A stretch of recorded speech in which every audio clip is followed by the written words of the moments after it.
It's been a year now since I dug a huge hole in my backyard and hoisted a 12-foot diameter tube through the air to submerge it underground, turning the unused real estate below my grass into a large culvert bunker. However, air doesn't quite flow the same way below ground as it does above ground. We know that the CO2 we exhale is heavier than regular air and can displace the oxygen, which I'm told is important. Lack of oxygen could lead to my asphyxiation, which would make my wife mad, and nobody wants that.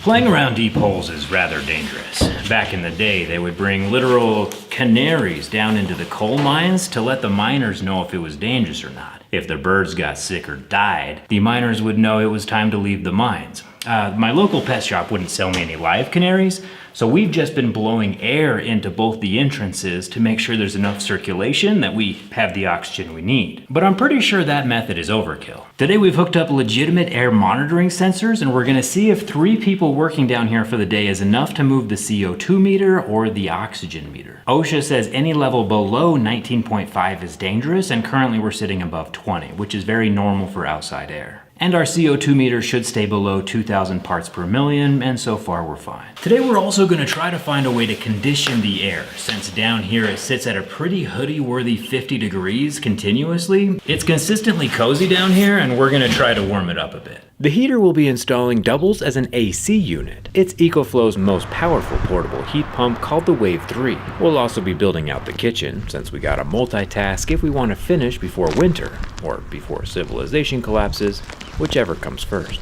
Being underground is interesting, because even during the most brutal parts of a Utah winter, when it's below freezing outside, the bunker doesn't get colder than 40 degrees.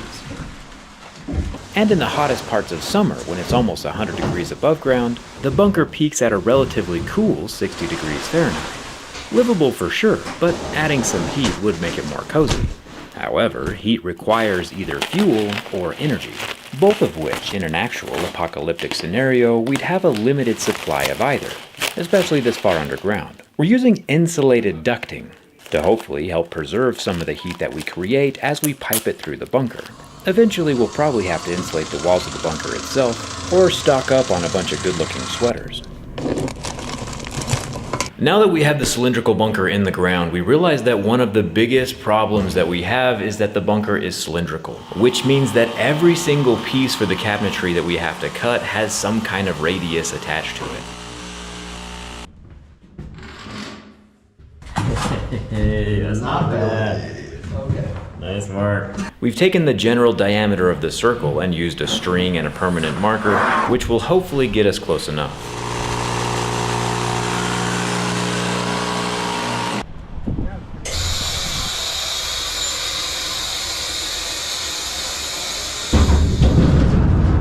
It's currently 53 degrees down here. Good.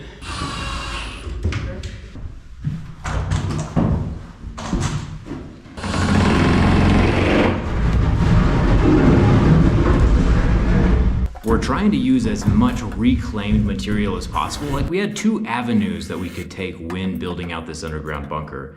We could make it super premium and super nice, or we could use like recycled wood. I'll show you what the countertop looks like in a second. The slats you're seeing now are actually scrap wood left over from our wooden hand rims at the wheelchair factory.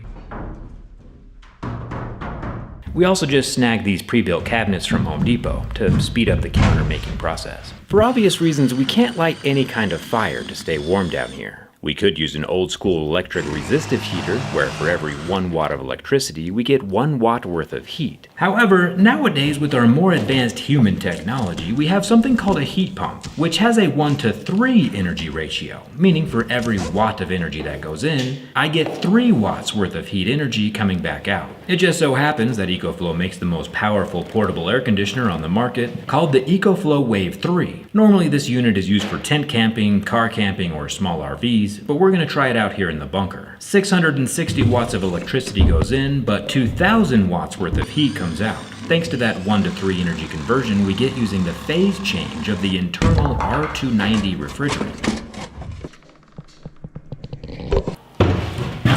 There are two parts to the EcoFlow Wave 3. There's the front part, which acts as like the air handler inside of your house, and then there's the back half that acts as the AC unit that sits outside of your house.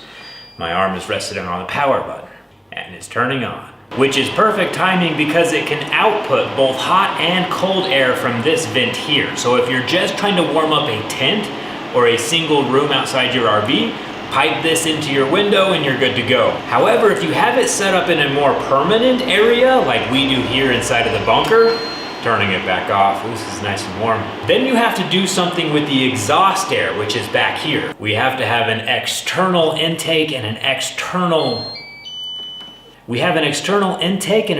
exhaust because a heat pump just moves heat around and there's always going to be air of the opposite temperature you want that you have to get rid of. The Wave 3 is only IPX4, so it should only be outside if it's not raining. I know I said lighting a fire in a bunker is a bad thing, except for at this specific moment we need some fire, or better said, plasma, from a plasma torch to punch ventilation holes for our heat pump into the entryway.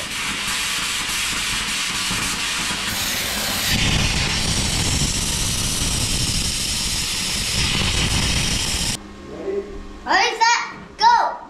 1, 2, 3, 4, 5, 6, 7, 8, 9, 10. Go! Ready, set.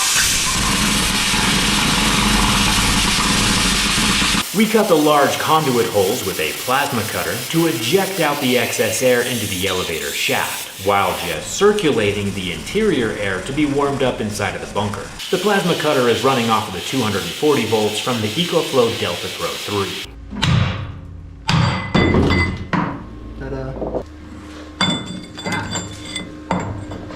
It's a little bit smoky right now. I think Nate's catching the cabinets on fire. But we've been keeping track of the CO2, like parts per million down here. We have these little air valent air sensors, and it tells us right now it's 545 parts per million of CO2. And even after 3 people being down here all day long, it's almost 5 p.m., we're still at 50 degrees. The e-ink display though is pretty cool. The lowest temperature that the Wave 3 can operate at is 41 degrees. So even during the winter, when it's the coldest down here, we still should be able to use the heat pump to warm up the space. The vents below the floor will help distribute the air coming out of the unit. The Wave 3 is only circulating the air inside of the bunker and not bringing in fresh air, so fresh air is a problem for another day. But so far our CO2 and oxygen levels are still in the safe zones. We also don't have doors at either end of the bunker, so that facilitates the airflow a bit, but the doors again are a problem for future Jerry to solve. This can run without a battery, just plugging it directly into the wall, but we have the external battery below, which can also be charged up with 400 watts of solar. That battery gives it about 8 hours of runtime, but since it's plugged in permanently inside of the bunker, and we have solar panels over the bunker hatch, it can pretty much run indefinitely down here.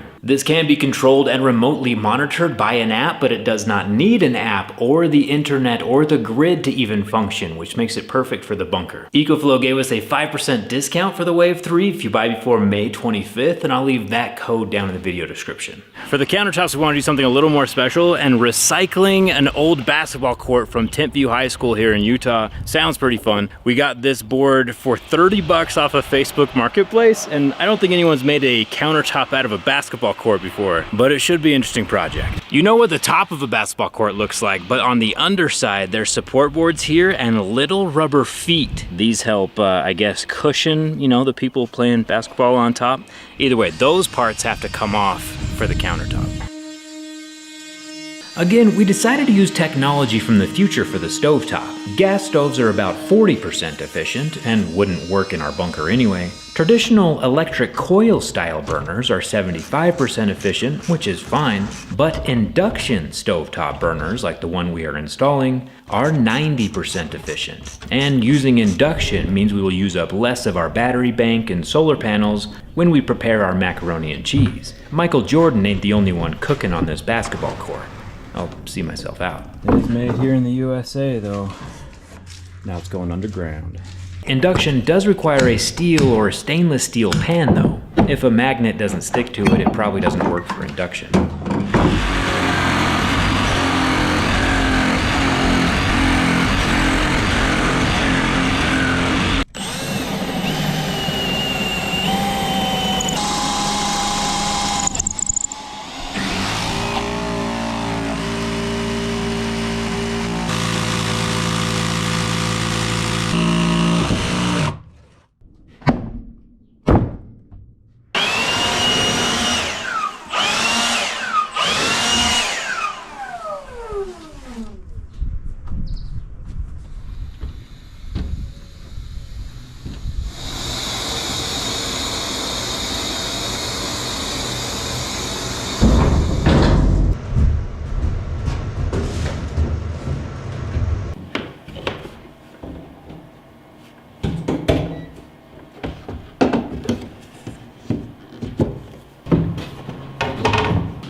Remember, we're gonna have a 100-inch TV going right here at some point, and now with the kitchen and the sink and the stovetop all finished, you might be like, hey Jerry, but what are you gonna do for a fridge? And I'm glad you asked. We haven't got a permanent fridge yet, but temporarily, for the sake of efficiency, we're using the EcoFlow Glacier, which is a new portable fridge and freezer combo that has a divider inside that can keep food frozen on one half and chilled on the other half, like a fridge, for up to 43 hours before reverting itself back into just a regular cooler. It's cool that it can do both at the same time, which is great for the apocalypse or, you know, a road trip.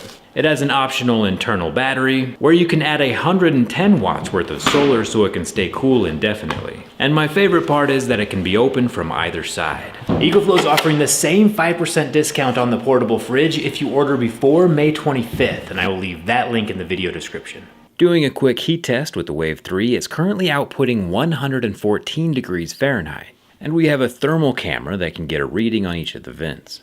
We have 90 degrees Fahrenheit coming out of that vent in the ground. We have 85, 86 degrees coming out of that vent. And then back here in the master bedroom, another 90 degrees worth of temperature coming out of that vent. And just for kicks and giggles, let's look at what we have mounted to the wall. The inverter has heat coming out of the top. That's the control panel with our DC fuses, the oxygen reader. That's cool. Thermal cameras are fun. To be fair, the Wave 3 is built to handle a room about 150 square feet, and we have about 500 here, 4 times larger than it's meant to handle. So we're probably going to just turn off the vents and have it do one room at a time, because we're surrounded by 1 million pounds worth of earth, and it's like trying to warm up an active refrigerator. As for our oxygen readouts, I have bad news. Our ppms are getting up to 1700, which is not good. So we do have to find some fresh air intake or turn the fans back on, but our oxygen is staying maintained right around 20.7. And I don't think that's gonna move a bit, but the ppms, the CO2 is an issue. So we're gonna kick on the fans next time we're down here. Honestly, I think we've built a pretty impressive bunker, but it's EcoFlow who's turning the space into a livable place. Get a 5% discount off of your own EcoWave or EcoGlacier Classic. I'll leave a link for that down in the description. And we still have to figure out the water situation for the sink, as well as the special combustible toilet. So make sure you're subscribed so you don't miss that project. And thanks a ton for watching. I'll see you around.